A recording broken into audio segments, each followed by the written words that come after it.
Okay, good morning, students. How are you this morning? I hope you are doing good. Now, before we start our lesson, let we take the prayer first. Let us pray. Dear Almighty God, thank you for your blessing until this time. Now, we want to start our lesson. Please open our heart and our mind to receive the lesson well. Bless our teachers and give them patience to teach us. Bless our parents wherever they are. Forgive us for all our sins. Thank you, God. Amen. Baik, anak-anak Miss, kita mulai pembelajaran kita di tema 7, subtema 4, perkembangan teknologi transportasi di pembelajaran 1. Liburan yang lalu, Benny dan keluarganya berkunjung ke rumah paman. Apa saja yang mereka lakukan di sana? Ayo kita cari tahu bersama dengan membaca teks berikut ini dengan judul Berlibur di Rumah Paman. Kita baca bersama.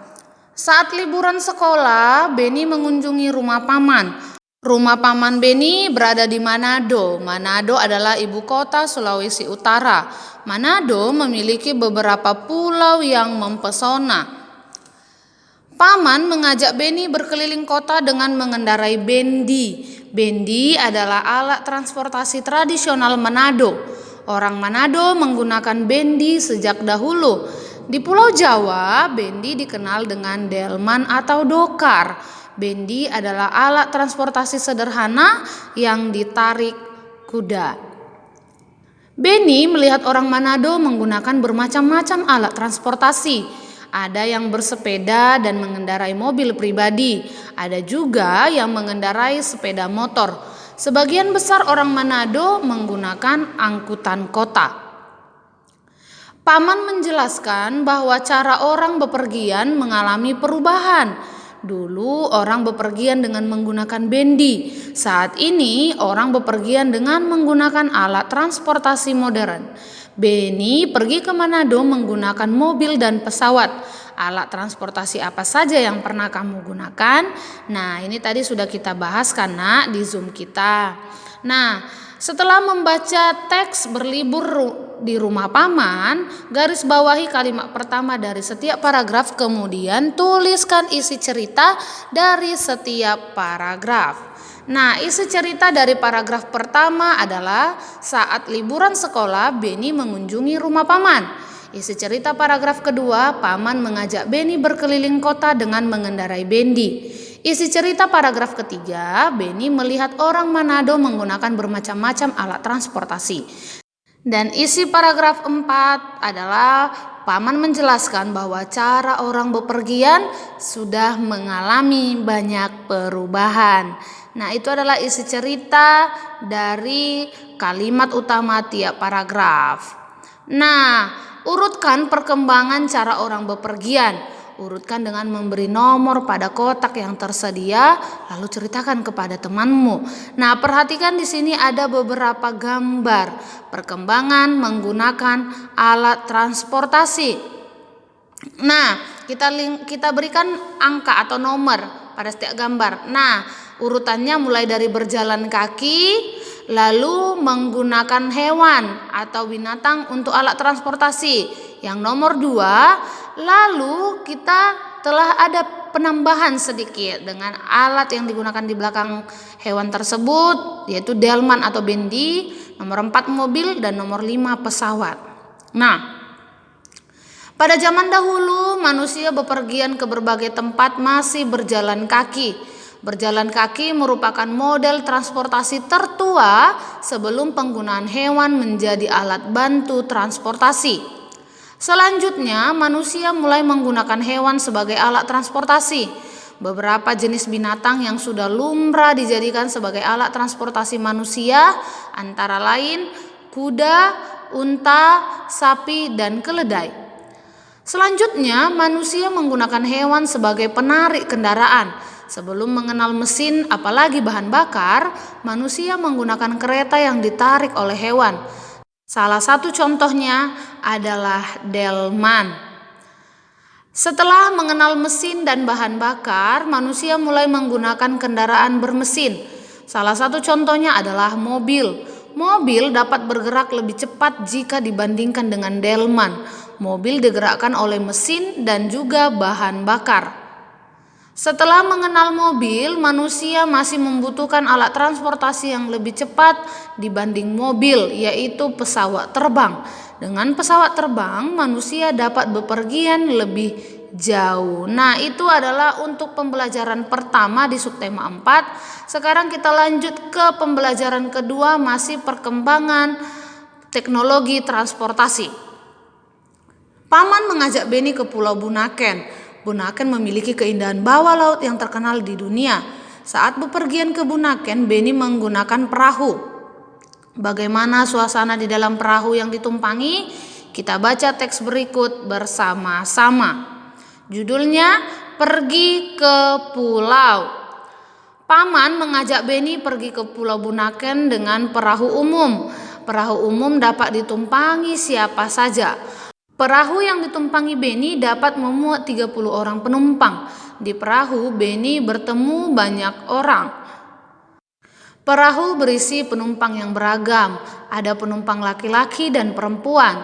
Ada anak-anak, remaja, dan orang tua. Ada penduduk setempat, pengunjung lokal, dan turis asing. Penumpang perahu mengenakan baju yang beragam.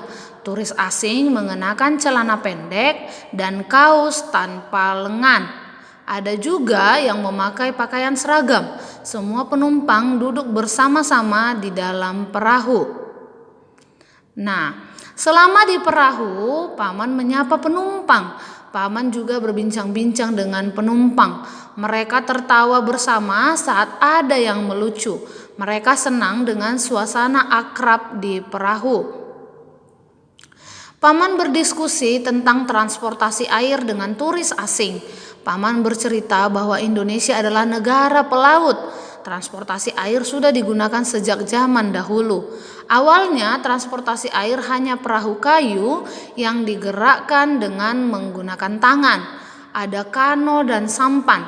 Sekarang orang-orang menyeberang laut dengan perahu mesin.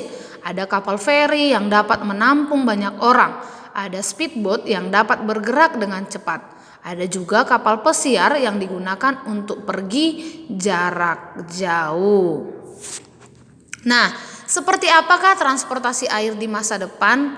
Kalianlah penentu transportasi air di masa depan. Bersiaplah, belajarlah dengan tekun dan penuh semangat.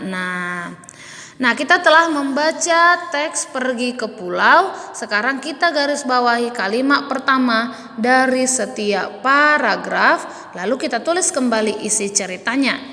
Nah, isi cerita paragraf pertama, Paman mengajak Beni pergi ke Pulau Bunaken dengan perahu umum. Isi cerita paragraf kedua, perahu berisi penumpang yang beragam. Isi cerita paragraf ketiga, selama di perahu Paman menyapa penumpang. Isi cerita paragraf 4, Paman berdiskusi tentang transportasi air dengan turis asing. Lalu isi cerita paragraf kelima, seperti apakah transportasi air di masa depan? Nah, setelah mengetahui isi cerita dari setiap paragraf, maka kita tuliskan atau kita buat cerita mengenai alat transportasi yang tadi. Nah, alat transportasi terus berkembang. Berikut adalah gambar alat transportasi zaman dahulu dan sekarang. Pasangkan alat transportasi zaman dahulu dengan menarik garis. Ceritakan perkembangan alat transportasi yang paling kamu sukai. Nah, alat transportasi dulu dan sekarang. Nah, perhatikan gambar berikut ini. Nah, alat transportasi yang dulu itu sebelah kiri, yang sekarang sebelah kanan. Nah, ada sepeda dan sepeda, ada delman dengan mobil. Lalu yang selanjutnya kita pasangkan adalah kereta api yang masih pakai bahan bakar, sekarang sudah pakai mesin. Lalu ini masih pesawat dengan kayu, sekarang sudah pakai mesin. Lalu yang terakhir, gambar yang terakhir itu adalah perahu dengan kapal pesiar, ya kan, atau kapal feri juga. Nah, kita simak dulu bagaimana perkembangan alat transportasi. Pesawat terbang diterbangkan pertama kali oleh Wright bersaudara. Pada tahun-tahun berikutnya, balon Zeppelin menguasai pengangkutan udara. Pesawat komersial yang lebih besar dibuat pada tahun 1949 bernama Bristol Brabazon. Sampai sekarang, pesawat penumpang terbesar di dunia dibuat oleh Airbus Industri dari Eropa dengan pesawat A380. Nah, kita amati teks pergi ke pulau. Perahu berisi penumpang yang beragam. Tuliskan keberagaman penumpang perahu di bawah ini. Nah, keberagaman penumpang perahu pada teks tersebut. Pertama, penumpang perahu mengenakan baju yang beragam. Kedua, penumpang perahu ada penumpang laki-laki dan perempuan. Yang ketiga, penumpang perahu ada anak-anak, remaja, dan orang tua. Yang keempat, penumpang perahu ada penduduk setempat, pengunjung lokal, dan turis asing. Lalu yang kelima, keragaman alat transportasi air saat ini seperti kapal feri, speedboat, dan kapal pesiar. Nah, pemandangan di pantai sangat indah, air lautnya bersih dan jernih. Benny bermain di pantai, ia bermain bersama pengunjung lainnya. Mereka bermain ombak sambil berenang. Paman berpesan agar Benny menjaga keselamatan diri dan orang lain saat bermain di pantai. Menurutmu apa yang dapat Benny lakukan untuk menjaga keselamatan dirinya dan orang lain saat bermain air di pantai? Nah, coba kamu buat hasil dari tanya jawabmu bersama temanmu mengenai menjaga keselamatan orang lain di pantai. Yang pertama, memperhatikan teman yang bermain di pantai. Yang kedua, menemani teman melakukan kegiatan di pantai. Ketiga, mengingatkan teman jika ada ombak besar. Yang keempat, mengingatkan teman agar tidak berenang terlalu jauh ke laut. Dan yang kelima, menyingkirkan benda tajam yang ada di dalam air. Nah, itu adalah cara-cara yang kamu perlukan untuk menjaga keselamatanmu. Kamu sudah tahu perbuatan yang dapat menjaga keselamatan orang saat bermain di pantai. Setiap perbuatan yang kamu lakukan pasti ada alasannya. Coba amati perbuatan menjaga keselamatan orang lain berikut ini. Mengapa itu dilakukan? Nah, kita perhatikan dulu tabel berikut ini. Nah, di situ ada tabel tindakan menjaga keselamatan dan alasannya. Nah, ini nanti boleh kamu tulis dalam buku catatan kamu apa-apa saja tindakan untuk menjaga keselamatan dan alasannya. Seperti contoh, memperhatikan teman yang bermain di pantai. Alasannya, saat berenang perlu pengawasan agar saat ada kecelakaan ada yang melihat. Nah, itu adalah pembelajaran kita untuk pembelajaran pertama dan pembelajaran kedua di subtema 4. Nah, kamu kerjakan tugas kamu secara mandiri, semuanya kamu pindahkan nanti ke buku PR kamu. Nah, itu adalah jenis-jenis dari perubahan alat transportasi yang sudah kita pelajari. Oke, misharapkan kamu tetap semangat, kamu tetap jaga kesehatan, ulang-ulangi semua video pembelajarannya. Oke. Sampai sini video pembelajaran kita kali ini. Kamu belajar di rumah dengan semangat. Tapi sebelum kita menutup pembelajaran kita hari ini, kita berdoa. Oke, perhatikan doamu. Kita close your eyes for your hand. Kita berdoa. Let us pray. Dear Almighty God, thank you for your blessing until this time. Now we have finished our lesson and we want to continue our activities. Please bless us, bless our teachers and our parents. Forgive us for all our sins. Thank you, God. Amen.